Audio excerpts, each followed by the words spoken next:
Good afternoon everyone.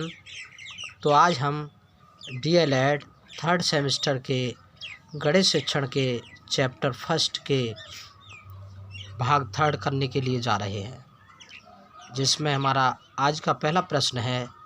आइए समझते हैं। आज का हमारा पहला प्रश्न है, एक छात्रावास में 300 छात्रों के लिए 15 दिनों की राशन सामग्री उपलब्ध है।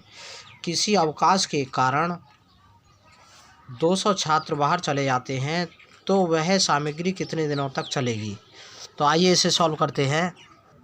क्वेश्चन को सॉल्व करने पर इसमें लिख लेते हैं, हम एक साइड लिख लेते हैं छात्र और दूसरी साइड लिख लेते हैं दिन। हमारे कितने छात्र थे? 300 छात्र। 300 छात्र थे तो कोई खाद्य सामग्री है वो चलती है 15 दिन।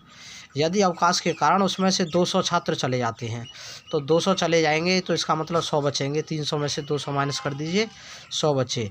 तो 100 के लिए जो खाद्य सामग्री है वो ज़्यादा दिन तक चलेगी। ज़्यादा दिनों के लिए हम क्या करते हैं, एक्स मान लेते हैं। तो हम एरो लगाते हैं इसमें कम से ज़्यादा की ओर।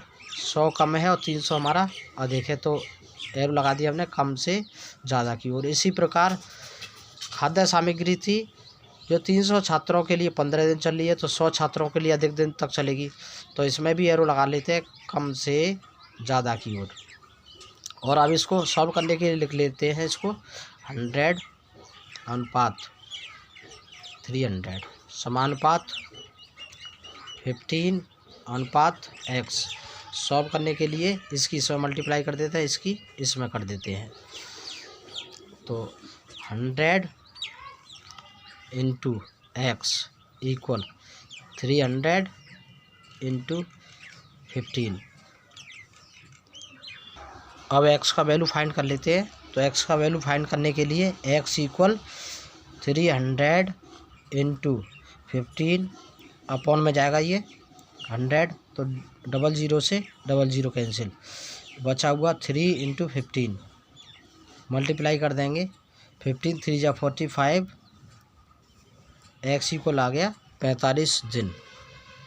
यानी 100 छात्रों के लिए वह खाद्य सामग्री है वो हमारी चलेगी 45 डेज, 45 दिन। यही हमारा आंसर है। अब क्वेश्चन नंबर सेकंड की ओर चलते हैं। नेक्स्ट क्वेश्चन है, 40 किलोमीटर प्रति घंटे की चाल से एक टेम्पो 5 घंटे में एक यात्री को उसके नियत स्थान पर पहुंचा देती है। यदि उस टेम्पो की चाल प्रति घंटा 25 किलोमीटर होती तो वह उस यात्री को कितने घंटे में पहुंचा पाती। तो आइए इसे सॉल्व करते हैं। इस प्रश्न में एक साइड तो लिख लेते हैं हम चाल और दूसरी साइड लिख लेते हैं समय। जब टेम्पो की चाल है वो 40 किलोमीटर प्रति घंटा है तो उसे 5 घंटे का समय लगता है। और जब चाल के लिए 25 किलोमीटर प्रति घंटा कर दिया जाता है तो सीधी सी बात है समय ज़्यादा लगेगा। तो उसके लिए हम एक्स मान लेते हैं। एरो हम लगाते हैं कम से ज़्यादा की ओर, तो कम से ज़्यादा की ओर। इसी प्रकार इसमें भी कम से ज़्यादा की ओर। तो इधर से लाएंगे हम 5 से x की। अब इसे सॉल्व करते हैं। तो इसे लिखते हैं हम 25 अनुपात 40 समानुपात 5 अनुपात x। इसकी इधर मल्टीप्लाई, इसकी इधर मल्टीप्लाई, तो 25 into x equal 40 into 5। Solve कर लेते हैं। x इक्वल 40 गुणा 5 बटे 25, 5 से काट लिए 5 25 और 5 अट्ठे 40। तो x बराबर हमारा आंसर आ गया 8 घंटे का समय लगेगा। यही हमारा आंसर है इसका।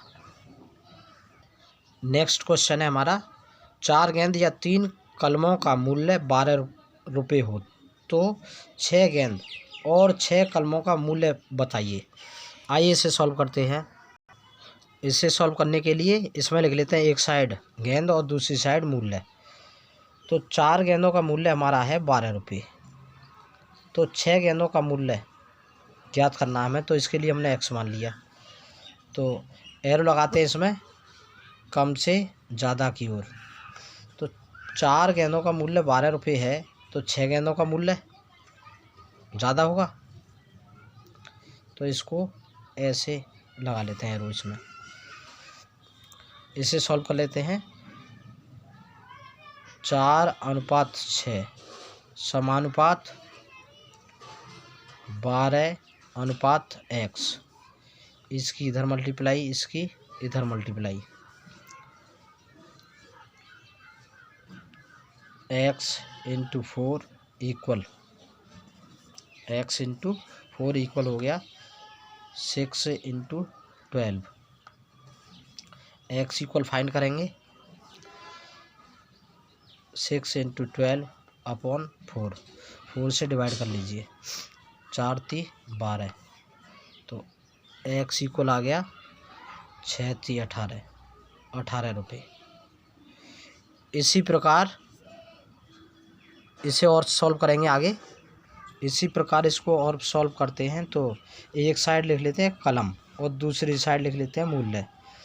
जैसा कि इसमें दिया है कि 3 कलमों का मूल्य कितना है हमारा 12 रुपये। तो 6 कलमों का मूल्य कितना होगा, 6 का ज़्यादा होगा, तो इसके लिए हम x मान लेते हैं। इसको भी इसी प्रकार सॉल्व करेंगे। एरो लगाते हैं हम कम से ज़्यादा की ओर। तो इसमें भी कम से ज़्यादा की ओर सॉल्व करेंगे। 3:6। इसी प्रकार इसमें लिखेंगे 12:x। इसकी इधर मल्टीप्लाई, इसकी इधर मल्टीप्लाई।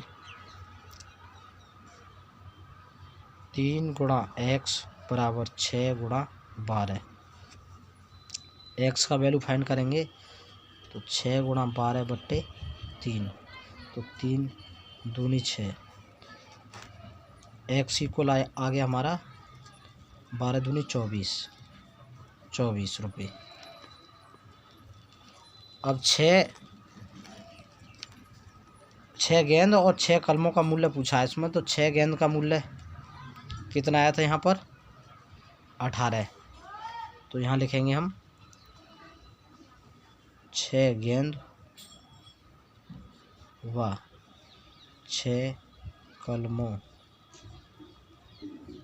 का मूल्य टोटल हो जाएगा हमारा 18 + 24। जोड़ने के पश्चात यह आंसर आ गया हमारा 8 × 4 = 12 का 2